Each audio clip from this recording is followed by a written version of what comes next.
Hey everybody, it is Media Tip Tuesday, and yay, we're back. It was a 2-week hiatus, and we have a friendly face joining us. Hey, Michelle. Everybody, this is Josh Davidsburg. Josh, give a little wave, say hi. Hey, Michelle. Josh is a full-time lecturer at the University of Maryland, and he is a journalism professor there. And one of the things that he specializes in is the new trends that are online for businesses and the things that you should be doing out there to make sure that your voice and your message is getting heard as clearly and as effectively as possible. So, Josh, today we were talking about those 3 ideas that you thought that if you're a business owner in this day and age, you need to be doing these 3 platforms. Tell everybody what those platforms are. So there's really 3 things that we're looking at as growing trends in social media when it pertains to video. There is Snapchat and Instagram stories. That's a really big one. There's 360 video, and then there's live. If you haven't seen 360 video, you should, Google it after we're done talking. Google 360 video. Go to YouTube, Facebook. Both of them have invested a lot of money, and you can see some really cool stuff. But basically what it is, it works best if you watch it on your phone. And what it is it's kind of like this camera that shoots completely 360 degrees, top, bottom, all around. And you watch the video, and as you move your phone, the camera kind of moves with it. So like the scene kind of moves with it. It's really immersive. In broadcast journalism, in marketing and advertising, we always talk about immersing the audience. That we always talk about storytelling. Storytelling is immersing the audience in whatever you're trying to convey to them, into that story, right? And what's more immersive than 360 video? And the same thing goes for live video, Facebook, because there is 360 live, and then the regular live video that we always see on Facebook. And we're going to dig into 360 video after we talk about Facebook Live, because I think that 360 is still one of those concepts that might be just a little bit newer for people to really utilize in their business. Because I think a lot of questions that we're going to tackle are, what kind of equipment do I need? What am I going to shoot? That's 360. So we're going to talk about that in a second. So I think the first thing that people can definitely take a bite off and chew and understand and utilize immediately is live Facebook videos. Absolutely. So Facebook has invested a lot in live too. You'll notice you'll get more alerts from Facebook Live. Their algorithms are set up so that when somebody goes live, it will alert everybody who's following you. So one of the things you really want to start experimenting with that will get your information out to your viewer is live. You post a post on Facebook, and because of their algorithms, that post kind of like drifts off into the ether. With Facebook Live and the other things that we're kind of going to talk about, that gets bumped up to the top of everybody's feed. Facebook thinks that this is the future. Live, they want to take over that live television sphere. So do you think, I always say live video is the new business card. If you're a part of this, I say it all the time. Live video is the new business card. Do you think that there is a difference and a place for live video versus a regular online business marketing video? Absolutely. And, they are completely different beasts. Like, you want your video that you've produced, your actual regular normal video, to be as polished as possible. You want it to, you want it to look expensive, even if it's not. You want it to be a real professional video. With live, there's, especially on social media, there's a bit of a casualness, that like a polished casualness that social media has kind of integrated into the way that we produce videos. And especially with live, it doesn't have to be perfect. It shouldn't be perfect. It should seem casual. It shouldn't seem, you don't want it to be overly produced. The live videos, at least in news, that work the best are the ones that kind of happen spur of the moment at breaking news situations. As a business, you can kind of manufacture that same feeling. But you don't want to do the kind of sit down on a couch, talk. Not, it's a little different. Like, we're having a conversation. It's You know what I mean? I think it's funny that you said that, because that's one of the videos that I did live. And I walked around my house, Josh, and I was like, this is why you shouldn't be sitting at your kitchen table. You need to walk around. You need to prove a point. You still need to engage the audience. You know, it's boring to listen to someone just chat about certain ideas. I'm sorry, it is. It's not something that is going to keep someone's attention for a long period of time, unless you're talking about topics that is really prevalent to their bottom line. Right. It's, you know, people like to be shown things. They don't like, especially we're working in video, right? If it was just audio, you could sit there and talk and that's it. But, you know, people like to be shown things. So like with Facebook Live, you want to move around, and, you know, you're shooting on a small camera that can move. Like, try and hold it as steady as possible, kind of like lean back, brace your elbows against your chest, and kind of hold the camera as steady as possible.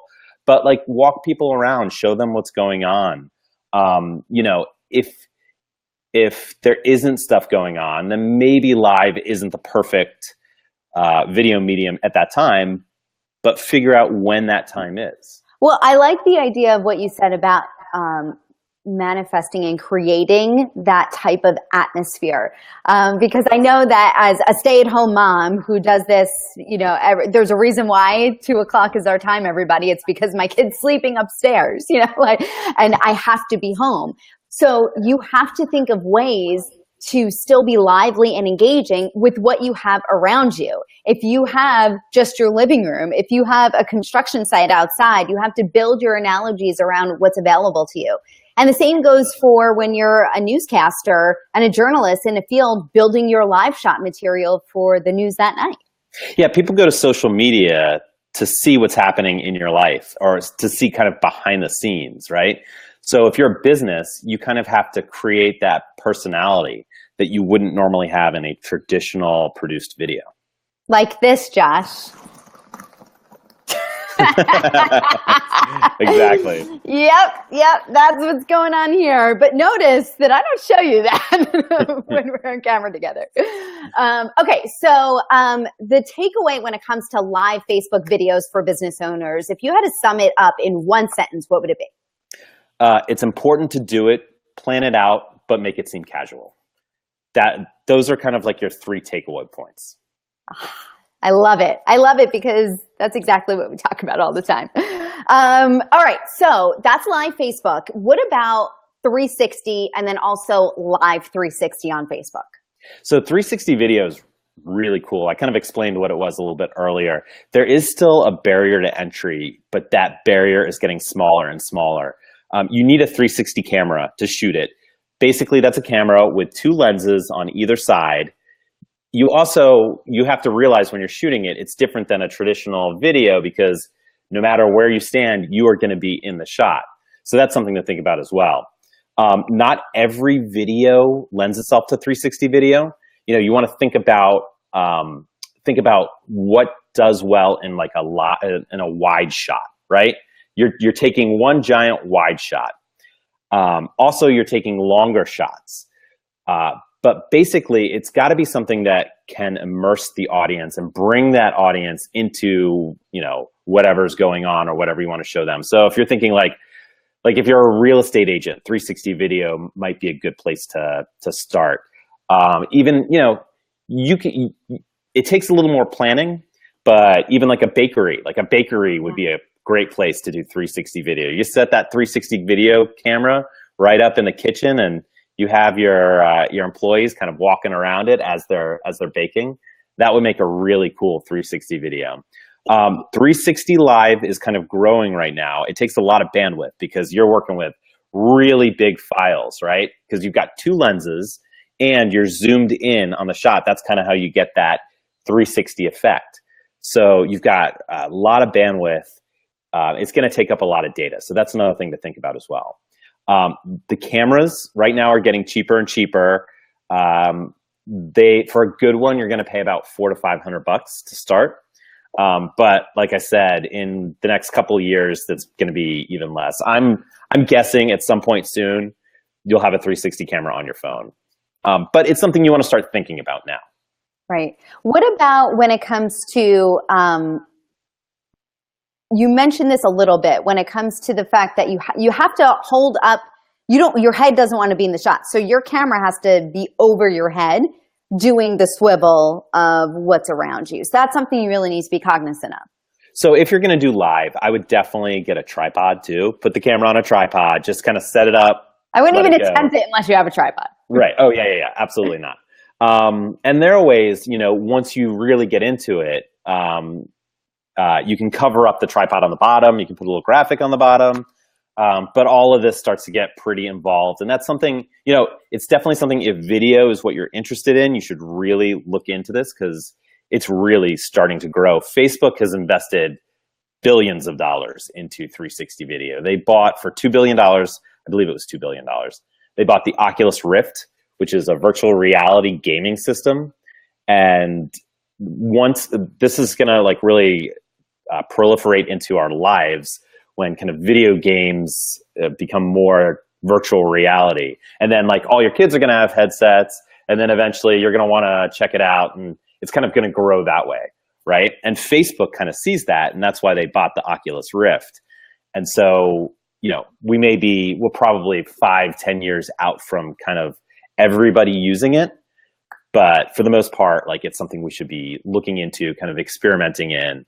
And it's another thing that like Facebook Live, if you do it, it'll bump you up to the top of everybody's feeds. We've done a couple of videos at the University of Maryland, and the 360 videos have gotten amazing engagement, sharing, views. It's off the chart. Because again, it comes down to how we started this conversation of you want to be a good storyteller. And right. When you're immersing your audience, it's how well are you immersing them so that they feel invested in whatever you're trying to tell them. Right, exactly. Well, and on top of that, you want your story to be listened to, right? And doing it in 360, your audience, when you post that, it will get to your audience. Where if you did a traditional video and posted it on Facebook, with their algorithms, it might not get to your audience unless you pay for it. Yeah. Okay, so live Facebook, we must start doing. Yes. Live 360 and 360, we need to start getting our head there. Wrap it around. Now we're talking about Snapchat. What do you think about Snapchat and also Instagram stories? So Snapchat, Instagram stories, this is something that you could start doing right now. Basically what that is Facebook, Instagram, Snapchat. Well, they all kind of copied Snapchat, right? So Snapchat shoots these 10-second short videos, and they just recently, in their most recent update, you can shoot kind of longer videos. But what it does is it takes all these videos, that little mini videos that you shoot throughout the day, and combines them all into kind of this one long story, right? So if you kind of plan something out, you don't have to do any editing. You go out and you shoot one shot, right? Then you go out and you shoot the next shot. Then you go out and you shoot the next shot. And Snapchat will line them all up, and you can use it to kind of tell a story. And as with everything with social media, there is this casualness that you want to kind of portray as you're doing it. You do not want to overproduce these things, especially with Snapchat and Instagram. What is the value then, when you say don't overproduce, what's the value then of making sure that you, as the presenter of the information, are as polished as possible? Well, so it's like a polished casualness, right? So we're not talking about the old days of TV news reporters and the guy sitting at the desk smoking a cigarette with a really low voice, right? That is not Ron Burgundy. Like Ron Burgundy. We're out of Ron Burgundy, right? It should be a conversation, right? And all of these things need to be a two-way conversation too. You need to be producing these videos, watching your audience, answering questions. And if you do that in a really stuffy way, you're going to miss things, right? If you keep it casual and relaxed, it's a lot more easier. It's a lot more easy to kind of figure out what's going on and to answer the question in the live feed and that kind of stuff. With Snapchat, it really grew from the younger generation, millennials, kind of, and now with Instagram stories, which has surpassed Snapchat, everybody's doing it, right? And Instagram, like Facebook, has an algorithm. If you post on Instagram, your post may disappear. If you go through and do the stories, there's more of a chance of it getting in front of the audience that you want.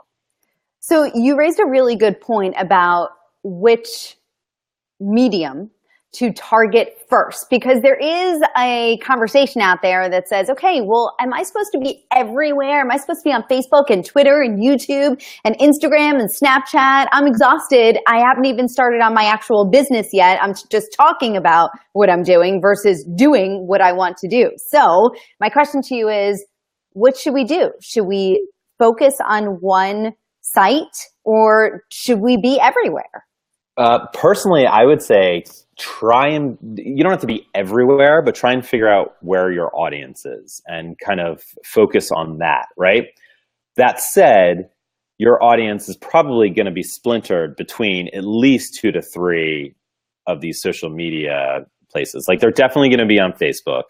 They are probably going to be on Instagram, right? And if they're younger, they're going to be on Snapchat. You just have to know where your audience is. You have to do that research first. Okay. All right. So if you had to put this in order of importance of what we should focus on, because we know that this is just getting so much traction, everything changes so quickly, should we be focused on live Facebook, 360, or Snapchat? So I think live Facebook and either Snapchat or Instagram stories they're almost equal, right? I think you got to focus on those two right off the bat, live and Instagram / Snapchat. But you still want to be aware of 360 video and kind of figuring out if and how it fits into your business and marketing plan. All right. Awesome. All right. I know that your students put together a 360 video on I know it's seafood industry. Yeah, oyster aquaculture.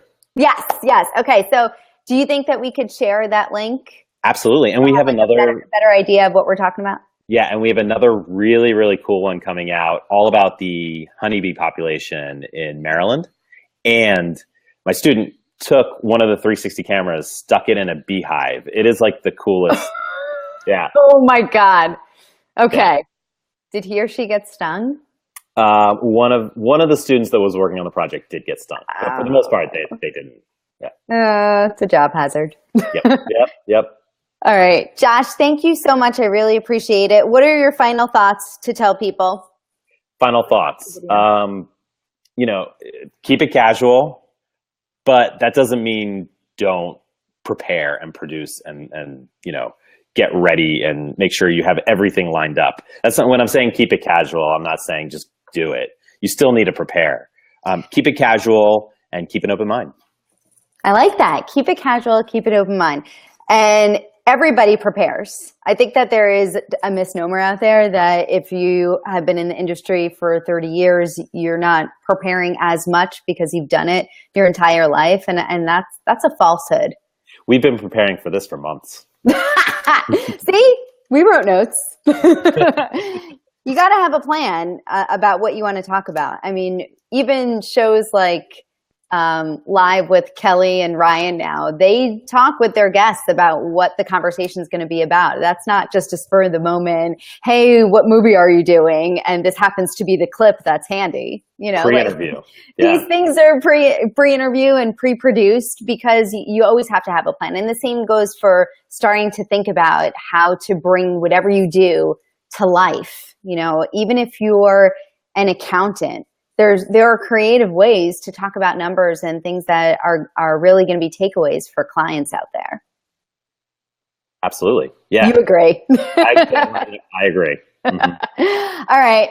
I feel like we should tell people too that you're here because you're one of my closest friends and I really appreciate you doing this. So thank you. I really appreciate it. All right.